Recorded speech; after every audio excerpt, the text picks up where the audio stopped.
We're on day 6 of our Immaculate Conception Novena, and I thought it'd be really worthwhile today to talk about one of the moments in which the Blessed Virgin Mary, in an apparition, and Our Lady of Lourdes, as Our Lady of Lourdes appeared to Saint Bernadette, and there she referred to herself and revealed her name as the Immaculate Conception.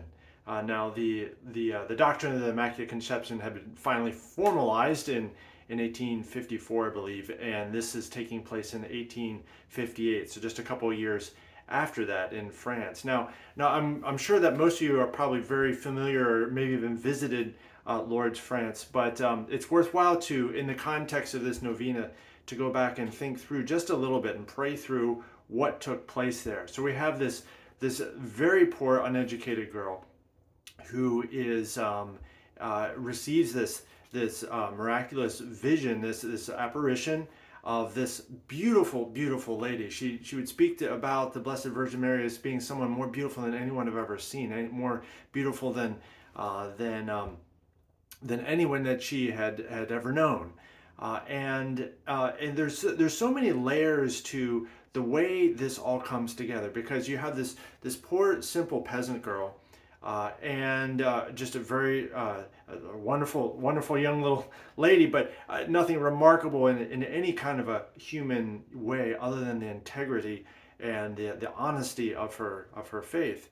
And the Blessed Virgin Mary is appearing in this. It was basically, it's a grotto, and those who have been there, which was used to serve, which was used to shelter pigs. They would go there and like in bad weather and kind of take shelter there. And so this is a muddy kind of pigsty-ish kind of place where this lady is appearing in absolute beauty and splendor.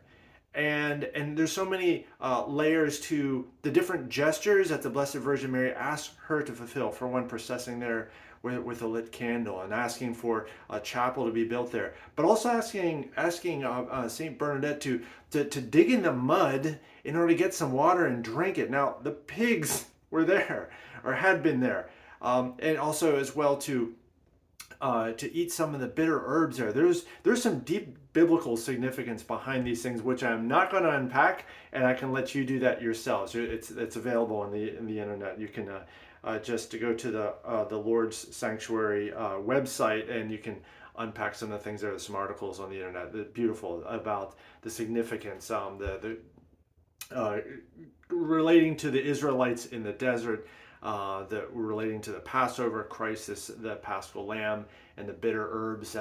There's a lot there, but that's not what I want to unpack. What I want to do look at is the Immaculate Conception herself. And in this moment, she asked, the Blessed Virgin Mary asked Bernadette, before Bernadette even fully knows who this is or is confident who it is, says, "Would you please be so kind as to come here for the next 15 days?" It's a beautiful gesture just to say, not just, "Thou shalt come and worship here and pray with me." No, it's an invitation, and a kind invitation, an invitation that's respecting the dignity of Bernadette, and through this invitation, and Mary is appearing this essentially what a filthy, poor, impoverished place in this cold, damp, muddy pigsty of a grotto. The Immaculate Conception, being without sin, is something that doesn't separate Mary from us, but rather brings her closer to us. Sin divides, holiness and goodness and beauty and truth unites us. And inasmuch as we embody goodness and beauty and truth and strive to live that in our own lives, that unites us to everyone as opposed to dividing us. Sin is what really divides. So the Immaculate Conception, Blessed Virgin Mary, under that title, conceived without original sin, lived without any sin, was fully united to our Lord from the time of his conception all the way through the remainder of her earthly life. Even when he wasn't no longer physically present, spiritually they were fully united, and now in heaven is completely united. And so that's what makes it possible for her to reach out to the lowliest place.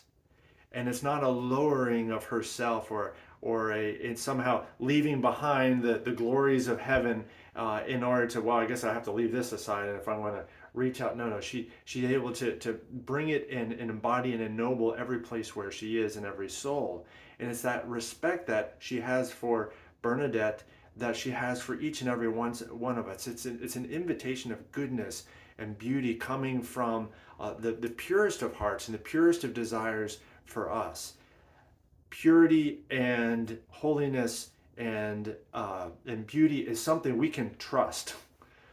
And so that's why we can be fully confident in turning ourselves and our prayer intentions over the Blessed Virgin Mary, knowing that she understands fully. She understands the misery of our situation, of our lives, of the pigsty of a cold, damp grotto, which is our heart.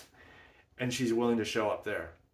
And she's willing to come there and invite you forward and invite you to open that place up.